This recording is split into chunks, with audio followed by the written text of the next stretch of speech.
As a new president, but the same old ruling dispensation. Ranil Wickremesinghe was elected president by the parliamentary vote that happened today. He secured 134 votes. His closest rival, Dulles, managed just 86. But this comes just a week or so after there were violent protests outside Ranil's office because the Aragalaya protesters see Ranil and the Rajapaksas as two sides of the same coin. So far, there has been a relative peace, sort of a quiet calm, if you will, in the island nation. But how long will that last? Will the Aragalaya accept Ranil Wickremesinghe as the new president?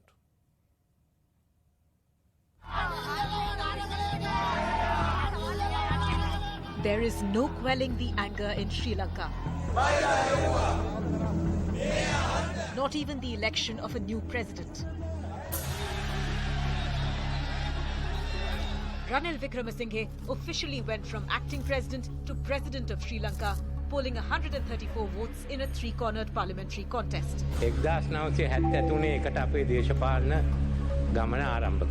He was always a frontrunner since he was backed by the Rajapaksa's SLPP, which is the largest party.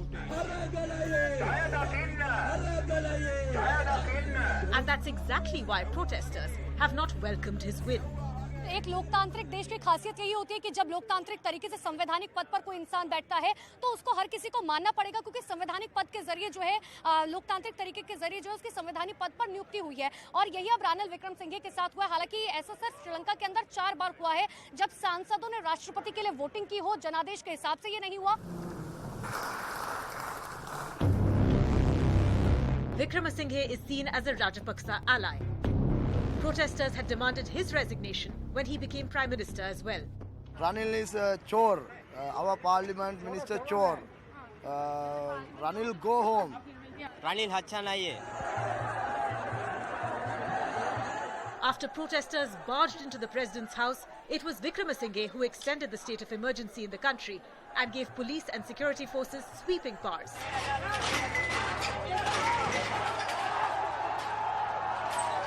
The protests, which were triggered by a crippling economic crisis, have gone on for more than 100 days and seen the fall of the once powerful Rajapaksa clan. We are bankrupt that we need to go to the IMF. And now it's up to Wickremesinghe to try and turn things around. We have gone back. We have to pull ourselves up by the bootstraps, but we can do it. We don't need 5 years, 10 years. By next year, let's start stabilizing that, and certainly by 2024, let's have a functioning economy which will start growing, export-oriented economy, a dynamic economy. Wickremesinghe has been Prime Minister 6 times, the most by anyone in the country. And yet he has not been able to complete a full term. So will him becoming president douse or fan the fire spreading through Sri Lanka? All right, I want to go across to our guest. Diana Gamage is a member of the Parliament of Sri Lanka. Fidel Fernando is a journalist and author. Neena Gopal, senior journalist covering this as well. And Aritha Wickremesinghe is a lawyer and equality director at iPro Bono.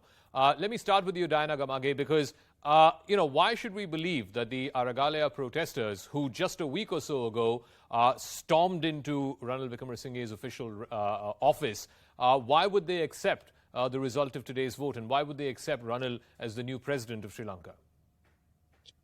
Well, thank you for inviting me. It's not a matter of them accepting Ranil Wickremesinghe as the new president. Obviously, they were against him from the beginning since he was appointed as prime minister. But according to the way we work and the constitution, Ranil Wickremesinghe, who was acting president, who was the PM, who has obviously become the acting president, he has to be chosen through parliament. That's the constitution that we have. So we had to go in for a vote, which is obviously a secret ballot. And we have to, choose a president through parliament. So that was the reason that we had to go in here. And we are only 225 in the parliament. From that 225, he has to get the majority of votes. Whoever gets the majority of votes becomes the president. So there was 3 names which was proposed in parliament. And obviously, Ranil Wickremesinghe has got the majority, which is 134. members of parliament has voted for Ranil Wickremesinghe. And that's how we actually do it at the moment, because otherwise the other way is obviously going for a election, generally election for potential election.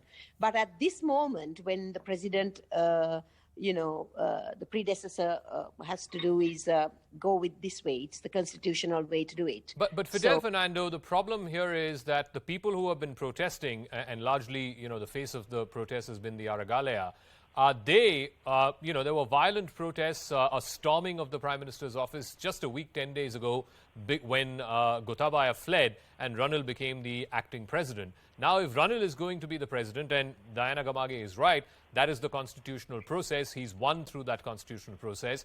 But why should the protesters accept? Because they see both Ranil and the Rajapaksas as two sides of the same coin. Yeah, I mean, a couple of things. First of all, I was at that protest at the...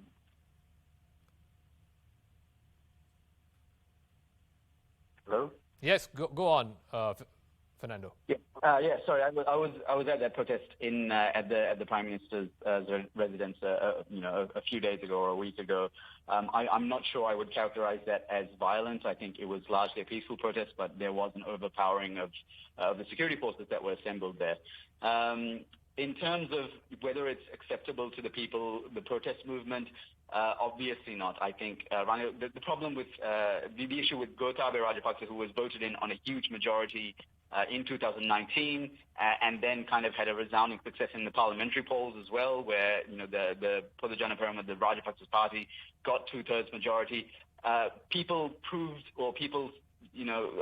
protested and demonstrated in such a way to suggest that that government was no longer legitimate. With Ranil Wickremesinghe, who has not even won his own seat in the last elections, he does not begin with a position of legitimacy to start with. And so for that reason, I think the Aragalaya, and not just the Aragalaya, but the protest movement broadly, the protest movement in Sri Lanka is much broader than what you see in Colombo. There are people all around the country who are protesting, who are kind of displeased with the way that Sri Lankan politics is going. And one of the most popular ideas within Sri Lanka and within that protest movement at the moment is that the system, the political system in Sri Lanka needs to be overhauled. Correct. And Ranil Wickremesinghe represents much of the same. He represents very similar policies, very similar politics that we've seen in the last few years. And I am absolutely not surprised to see Parliament vote him in again. Because the politicians voted him in rather than the people. Okay, Fidel, let's try and see if we can fix your video in a moment. So I'm going to go across to Nina Gopal.